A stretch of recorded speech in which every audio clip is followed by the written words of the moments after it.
Hello everyone, welcome back to our channel.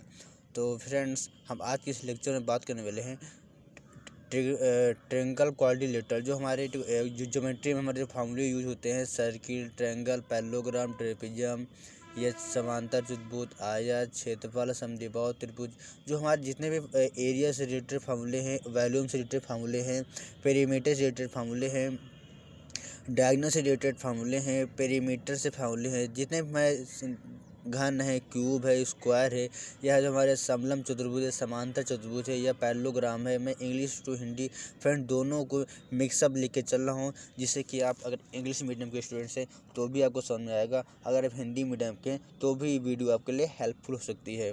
तो friend, अगर आपने अभी तक हमारी पिछली वीडियो नहीं देखा है तो आप हमारे डिस्क्रिप्शन बॉक्स में जाकर दे सकते हैं, या आप हमारे चैनल की प्लेलिस्ट में जाकर दे सकते हैं। तो आइए फ्रेंड, स्टार्ट करते हैं कि हमारा एरिया से रिलेटेड जितना ही आपसे कोई पूछ ले, सर्किल का, ट्रायंगल का, स्क्वायर का, कुछ भी आपसे पूछेगा तो इस वीडियो देखने के बाद आप सब बता लेंगे। अगर आपने अभी तक इन फार्मूले को कहीं नोट नहीं किया है तो आप इस वीडियो को रोक कर, या स्क्रीनशॉट लेकर, या वीडियो को रोक कर आप कहीं एक नोट्स में, डायरी में नोट कर सकते हैं। आपके लिए इसके लिए फ्री पढ़ाई है, मैं आपसे कोई चार्ज नहीं ले रहा हूँ। तो आए टाइम को न वेस्ट करते हुए स्टार्ट करते हैं तुरंत। तो एरिया ऑफ सर्कल क्या होता है, या फ्रेंड इसको हिंदी में बोलते हैं वृत्त का क्षेत्रफल। तो इसका फार्मूला होता है वो होता है पाई आर स्क्वायर होता है। अगर आपसे कोई पूछ ले volume of circle, volume of circle के ब्रैकेट हमने हिंदी में भी लिखा है, आपको कोई प्रॉब्लम नहीं होगी। वृत्त का आयतन क्या होता है, वो हमारा आयतन होता है 4/3 पाई आर क्यूब। अगर आपसे कोई पूछ ले एरिया ऑफ रेक्टेंगल क्या होता है, तो एरिया ऑफ रेक्टेंगल जो होता है वो होता है, ये इसको हिंदी बोलते हैं आयत का क्षेत्रफल जो होता है L इंटू बी, मीन लंबाई गुणे चौड़ाई, या length into breadth. Perimeter of rectangle means आयत का परिमाप क्या होता है। तो फ्रेंड्स, आपको बता दूं आपको कि आयत का परिमाप होता है 2 ब्रैकेट में L+B। L+B मीन्स लंबाई प्लस चौड़ाई। अगर आपसे पूछ ले एरिया ऑफ स्क्वायर या वर्ग का क्षेत्रफल क्या होता है, तो एरिया ऑफ स्क्वायर होता है भुजा स्क्वायर। भुजा को इंग्लिश में बोलते हैं साइड का स्क्वायर या एज का स्क्वायर।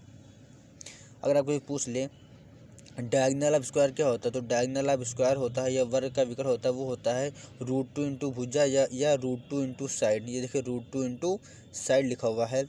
अगर आपसे कोई पूछ ले कि वॉल्यूम ऑफ क्यूब क्या होता है, तो वॉल्यूम ऑफ क्यूब होता है वो एक क्यूब होता है, या हिंदी में बोले तो घन का आयतन एक क्यूब होता है। अगर आपसे पूछ ले total surface area of cube या घन का संपूर्ण क्षेत्रफल क्या होता है, तो अगर total surface area of cube होता है वो होता है 6a स्क्वायर होता है। अगर कोई आपसे पूछ ले डायगोनल ऑफ रेक्टेंगल, या आपसे पूछ ले आयत का विकर्ण, तो डायगोनल ऑफ रेक्टेंगल होता है वो होता है √L square plus B square होता है।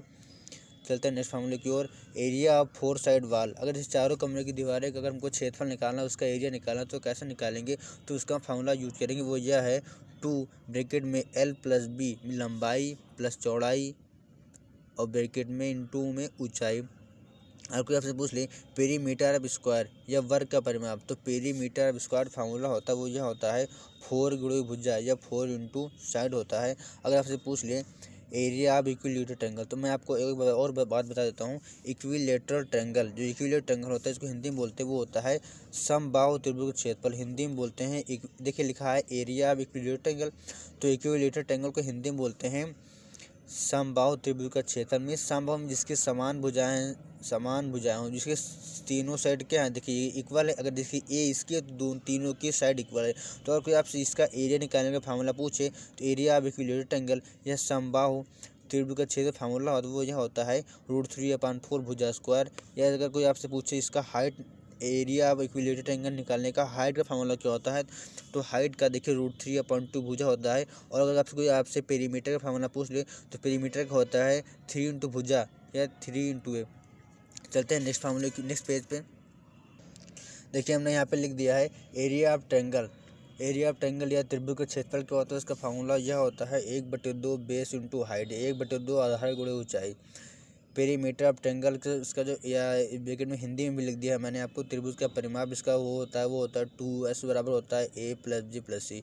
ये आपसे पूछे semi perimeter of triangle, semi perimeter of triangle या त्रिभुज का अर्ध परिमाप क्या होता है, उसका फार्मूला होता है S बराबर A+G+C/2।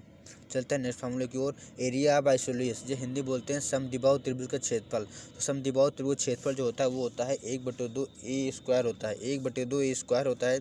मीन जिसके दो साइड इक्वल होते हैं उसको समद्विबाहु त्रिभुज। अगर उस हिसाब से कोई पूछ ले पेरीमीटर, या उसको बोलते हैं हिंदी में बोलते हैं परिमाप। ये परिमाप फार्मूला वो होता है 2a + √2a। अगर आपसे पूछ ले एरिया ऑफ रोहेम्बस, रोहेम्बस हिंदी बोलते हैं समचतुर्भुज का क्षेत्रफल। समचतुर्भुज बोले तो क्या, 4 चारों साइड हमारी क्या होती है, इक्वल होती है। अगर हमारी चारों साइड इक्वल होती है उसको बोलेंगे हम समचतुर्भुज में समान या बराबर है ना, तो चारों साइड इक्वल होंगी उसको हम बोलेंगे रोहेम्बस। या रोहेम्बस के फ्रेंड हम और नाम एक नाम में और बताता हूँ, ये बोलता है इक्वली क्वाड्रिलेटरल, इसको बोलते हैं फ्रेंड। एक और इसका नाम है इक्वल क्वाड्रिलेटरल। इक्वल में चारों साइड इक्वल होंगे तो इसको बोलेंगे समचतुर्भुज। तो ये देखिए चारों साइड इक्वल होंगे, अगर ये हमारी साइड ए है तो हमारी चारों साइड ए ही होंगी। तो इसका जो एरिया निकालने का फार्मूला होता है, एरिया ऑफ रोहेम्बस या समचतुर्भुज क्षेत्र फार्मूला होता है वो जो होता है base into height. Base into height. अगर पेरीमीटर की बात पूछ ले तो हो जाएगा 4a हो जाएगा। और अगर हमको डायगोनल दिए रहते हैं, अगर हमको साइड नहीं दिए रहते हैं तो कैसे निकालेंगे, तो मैं आपको वो भी तरीका बताऊंगा कि समचतुर्भुज के क्षेत्रफल निकालने का। अगर हमको डायगोनल दी रहती है, अगर हमको साइड नहीं दी रहती है तो इसका फार्मूला होता है वो होता है 1/2 ब्रैकेट में d1 × d2। चलते हैं नेक्स्ट पेज की ओर। तो फ्रेंड अगर कोई आपसे पूछ ले एरिया ऑफ पैरेललोग्राम, भी देखिए यहाँ पे लिखा है आपके सामने एरिया ऑफ पैरेललोग्राम क्या होता है। एरिया ऑफ पैरेललोग्राम को हिंदी में बोलते हैं समांतर चतुर्भुज। सब लिखा है, आपको केवल नोट करने की जरूरत है और याद करने की जरूरत है, बस आपको सारे क्वेश्चन आंसर आप अपने आप दे देंगे। एरिया ऑफ पैरेललोग्राम क्या होता है, समांतर चतुर्भुज क्षेत्रफल किसे कहते हैं। तो मैंने इसकी डिफिनेशन भी लिखी है शॉर्टकट में, ज़्यादा मैं लेंथी वीडियो नहीं बनाता हूँ कि 10 घंटा बताइए आपको हम कि समांतर चतुर्भुज क्या होता है, फिर आपको घुमा फिरा कर फार्मूला ना बताएं। देखिए यहाँ पर सब लिखा है क्या क्या प्रॉपर्टी है, क्या हिंदी क्या इंग्लिश है, क्या डायग्राम है, क्या रूल है, क्या फंक्शन है। तो देखिए लिखा है area of parallelogram.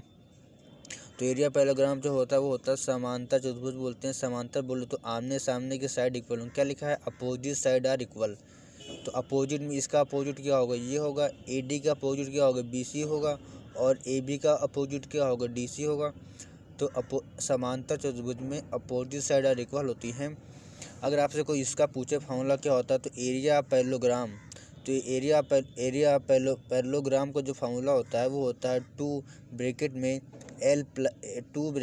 B + H। जहाँ B क्या है, देखिए B ये भी लिखा है, जहाँ B बेस है और H क्या है, हाइट है।